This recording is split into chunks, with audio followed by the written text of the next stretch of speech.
మాకు కొన్ని అనుమానాలు ఉండేటివి. ఓటు ట్రాన్స్ఫర్ అవుతుందా లేదా,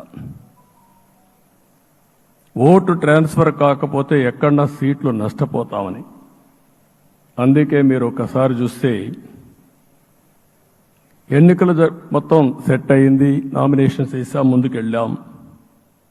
అదే సమయంలో మొట్టమొదటిసారిగా కొవ్వూరులో 3 పార్టీల నాయకులు కలిసి, నేను, పవన్ కళ్యాణ్ గారు, పురంధేశ్వరి గారు ముగ్గురం కలిసి ఫస్ట్ మీటింగ్ అడ్రస్ చేశాం. అక్కడి నుంచి 6 జిల్లాల్లో మేమిద్దరం కలిసి తిరిగాం. బీజేపీ నాయకులు కలిసి వచ్చారు.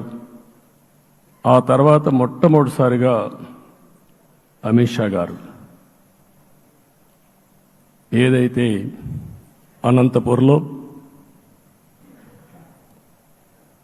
ధర్మవరం కాన్స్టిట్యున్సీకి వచ్చారు. నేను మొన్న నేషనల్ మీటింగ్లో కూడా చెప్పాను. ఆయన వచ్చినప్పుడు చాలా స్పష్టంగా ఎందుకు మేము పొత్తు పెట్టుకున్నామనే విషయాలు చెప్తూ ఈ ప్రభుత్వ అవినీతిని ఎండగట్టారు, సూటిగా మాట్లాడారు. ఆ ఒక్క మీటింగ్తో రాష్ట్రం మొత్తం ఒక నమ్మకం వచ్చింది. బీజేపీ కూడా పూర్తిగా ఈ కూటమిని సపోర్ట్ చేస్తున్నారనే కాకుండా ఈ రాష్ట్రానికి ఏ అవసరం ఉందో చెప్పగలిగారు. అది అయిన తర్వాత ప్రధానమంత్రి గారు వచ్చారు. మొట్టమొదటి మీటింగ్ మీరు చూస్తే ఇక్కడనే రాజమండ్రిలో పెట్టారు.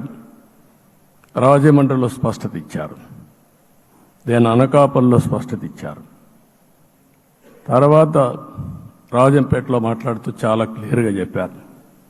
ఇదే విజయవాడకు వచ్చినప్పుడు రోడ్ షో పెడితే నా జీవితంలో ఎప్పుడూ చూడలేదు, ప్రధానమంత్రి గారు కూడా అదే చెప్పారు, బ్రహ్మాండమైన రోడ్ షో విజయవాడలో జరిగిందని ప్రధానమంత్రి గారు కూడా అభినందించే పరిస్థితికి వచ్చారు.